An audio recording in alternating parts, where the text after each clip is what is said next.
હરિઓમ શ્રી રામ અંબગ્ન નાથ સંવેદ. હું સેજલ વીરા અધિકારી સુરત ઉપાસના સેન્ટરથી બોલું છું. હું બાપુ સાથે લગભગ છેલ્લા 23 વર્ષથી સાનિધ્યમાં છું. બાપુનો એક ખૂબ જ કહી શકાય કે અદ્ભુત અનુભવ મને આજથી 7 વર્ષ પહેલાં થયો હતો. એ દિવસ હતો 29 જૂન 2015નો દિવસ. એ દિવસે હું ઘરમાં એકલી હતી. એ દિવસે મારા હસબન્ડ અને હું બે જ એકલા જ રહીએ છીએ ઘરમાં. મારા હસબન્ડ કામસર મુંબઈ ગયા હતા અને હું ઘરમાં એકલી હતી. હવે હું ટ્યુશન્સ કરું છું, તો આમ તો મારો આખો દિવસ ટ્યુશન્સમાં જ નીકળી જતો હોય છે. હવે એ દિવસે મારા ભાઈની એનિવર્સરી હતી. એટલે રાત્રે 8 વાગે ટ્યુશન પત્યા પછી મારા ભાઈનો ફોન આવ્યો કે બેન તું એકલી હોય તો આવ થોડે વખત મારી પાસે. તો હું મારા ટ્યુશન પતાવીને લગભગ 8:15 8:30ની વચ્ચે મારા ભાઈના ઘરે એમને મળવા અને વિશ કરવા માટે ગઈ. તો ત્યાં પહોંચ્યા પછી વાતમાં અને જમવા કરવામાં અમારો ઘણો સમય નીકળી ગયો અને લગભગ 11 સવા 11 વાગ્યા. એટલે પછી હું મારા ભાઈના ઘરેથી પાછી ઘરે આવવા માટે નીકળી. હવે મારા ભાઈનું ઘર મારા ઘરથી લગભગ 2 કિલોમીટર દૂર છે. એટલે રાત્રે 11:15 વાગી ગયા હતા અને હું 2 વ્હીલર પર હતી અને હું મારા ઘરેથી મમ્મીના ઘરેથી રિટર્ન થઈ રહી હતી. હવે મારી જ આદત શું છે કે હું કશે પણ બહાર નીકળું અને જ્યારે હું ડ્રાઈવ કરતી હોઉં ત્યારે મને છે ને કંઈક જપ કે કંઈ પણ બોલવાની આદત હોય છે, કે હનુમાન ચાલીસા એવું કંઈક પણ. તો હું ત્યાંથી નીકળી અને હું મનમાં હનુમાન ચાલીસા બોલતી બોલતી હું મારા ઘર તરફ પાછી આવી રહી હતી. હવે થોડુંક લગભગ 1 કિલોમીટર અંતર કાપ્યા પછી હું મારી ધૂનમાં ચલાવતી હનુમાન ચાલીસાના જપ કરતી હું ગાડી ચલાવતી હતી. એટલામાં શું થયું, હવે રાતનો 11:15નો સમયનો હતો.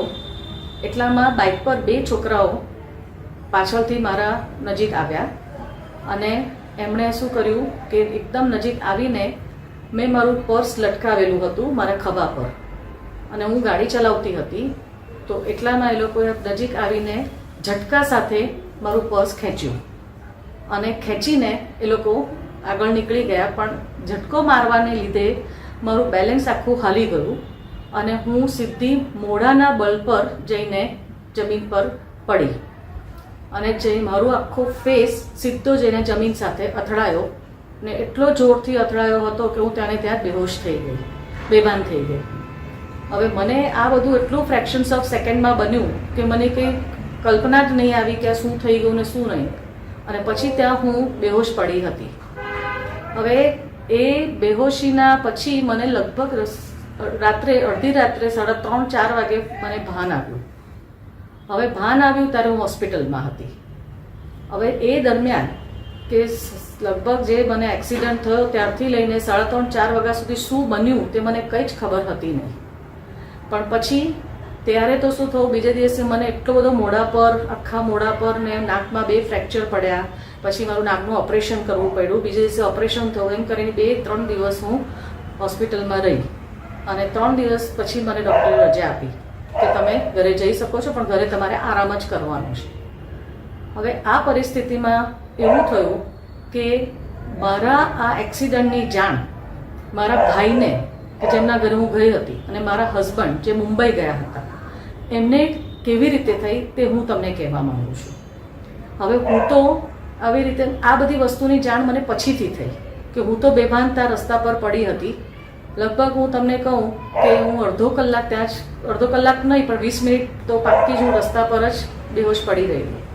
પછી મને ખબર પડી કે એક કાકા કાકી ત્યાંથી પસાર થતા હતા અને 2 મુસ્લિમ છોકરાઓ ત્યાંથી જતા હતા.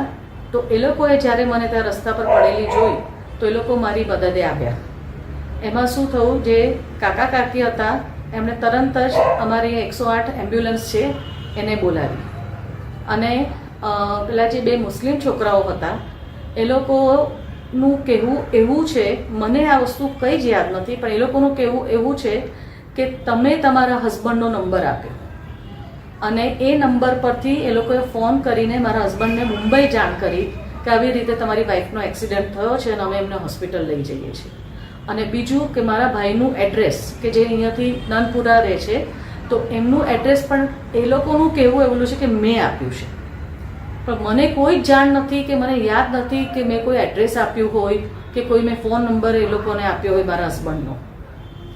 પછી મારા હસબન્ડને જેવો ફોન ગયો એટલે એ તો તરત જ મુંબઈથી નીકળીને સવારે 6 વાગ્યા સુધીમાં અહીંયા પહોંચી ગયા સુરત. અને પછી જે ટ્રીટમેન્ટ વગેરે લેવાની હતી તે બધી ટ્રીટમેન્ટ અમે ડૉક્ટરે મને આપીને ઓપરેશન પણ મારું થયું. હવે આ બાજુ શું થયું કે જેવું એ લોકોને ફોન નંબરની અને એડ્રેસની ખબર પડી એટલે પેલા જે મુસ્લિમ છોકરાઓ હતા એ લોકો મારા ભાઈના એડ્રેસ પર પહોંચ્યા અને ત્યાં જઈને મારા બ્રધરને જાણ કરી કે તમારી બહેનનો આવી રીતે એક્સિડન્ટ થયો છે અને એમને હોસ્પિટલ લઈ જઈએ છીએ. અને જે કાકા કાકી હતા તે મને 108 એમ્બ્યુલન્સ બોલાવીને લઈ ગયા મને હોસ્પિટલ ને ત્યાં મને એમણે એડમિટ કરી. અને એડમિટ કર્યા પછી હવે જેવી મારા ભાઈને જાણ થઈ એટલે તરત જ મારા ભાઈ હોસ્પિટલ પહોંચ્યા. હવે એ 2 મુસ્લિમ છોકરાઓ હતા, એ લોકોએ શું કીધું મારા ભાઈને કે આ હોસ્પિટલમાં તમારી બેન એડમિટ છે, તમે જાઓ અંદર. તો મારા ભાઈએ એ લોકોને કીધું કે તમે આવો ને સાથે. તો કે ના, અમારે પોલીસના મગજમારીમાં પડવું નથી, કારણ કે રોડ એક્સિડન્ટ હોવાથી પોલીસ કેસ થઈ શકે એટલે, અને પ્લસ આ ચોરીનો પણ એ હતો ને, એટલે એ લોકોએ ના પાડી અને એ લોકો નીચેથી જ હોસ્પિટલમાં મારા ભાઈને મૂકીને નીકળી ગયા. અને આ બાજુ જે કાકા કાકી હતા એ લોકોએ પણ મને હોસ્પિટલમાં ઇમરજન્સીમાં એડમિટ કરી, બધી જે પ્રોસિજર હતી તે કરી એ લોકોએ, અને એ લોકો પણ નીકળી ગયા કે આમના સગા આવે છે એમ કહીને નીકળી ગયા. હવે એમાં શું કહું, મારા ભાઈ અને મારા જીજાજી, મોટા જીજાજી, એ 2 જણ હોસ્પિટલ પહોંચ્યા. ત્યારે તો હું બેભાન હાલતમાં જ હતી, કારણ કે 3:30 વાગ્યા અને એટલી વારમાં પોલીસ પણ કેસ પણ થઈ ગયો.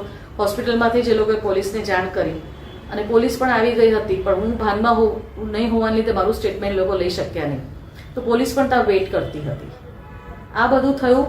એમાં પછી 3:30 વાગે જ્યારે મને ભાન આવ્યું, મને લિટરલી ખબર પડી કે હું હવે ભાનમાં છું એટલે હું વાત કરી શકું છું, તો પોલીસે મારું સ્ટેટમેન્ટ લીધું અને પોલીસ તે વખતે જતી રહી અને પોલીસ કેસ પણ થયો. હવે શું થયું કે આ ત્યાર પછી બધું 2-3 દિવસ તો ટેન્શનમાં જ ગયા, કારણ કે બહુ જ વાગ્યું હતું, પ્લસ ઓપરેશન મારું થયું હતું. પણ પછી 2-3 દિવસ પછી જ્યારે બધું સેટલ થયું અને હું ઘરે આવી ત્યારે પછી મારા હસબન્ડને થયું કે લાવને પેલા મુસ્લિમ ભાઈઓને હું જરા થેન્ક યુ કહું કે જેમણે મારી વાઈફની આટલી મદદ કરી. તો હવે 3 દિવસ પહેલાં જ એ નંબર પરથી ફોન મારા હસબન્ડને ગયો હતો, એ જે છોકરાઓ હતા એમના નંબર પરથી. તો મારા હસબન્ડ એ નંબર શોધે છે પણ એ નંબર જ નહીં, એ નંબર જ આખો ગાયબ મારા હસબન્ડના મોબાઈલમાંથી. આ વસ્તુ તો શક્ય જ નથી કે જે 2 દિવસ 3 દિવસ પહેલાં બન્યો હોય બનાવ અને 3 દિવસમાં એ નંબર જ આખો જતો રહે, કારણ કે અને જોયું તો એ નંબર મળે જ નહીં. અને બીજી બાજુ પેલા કાકા કાકીનો તો કોઈ પત્તો હતો જ નહીં. અને આ રીતે હું ખરેખર બાપુની ખૂબ ખૂબ ઋણી છું. અને ડગલે ને પગલે બાપુ મારી સાથે હોય જ છે. ડગલે ને પગલે એવા તો ઘણા નાના નાના અનુભવો મને થાય છે, જેમાં હું ખરેખર મહેસૂસ કરું છું કે મારો બાપ ખરેખર મારી સાથે જ છે. હરિઓમ અંબગ્ન નાથ સંવેદ.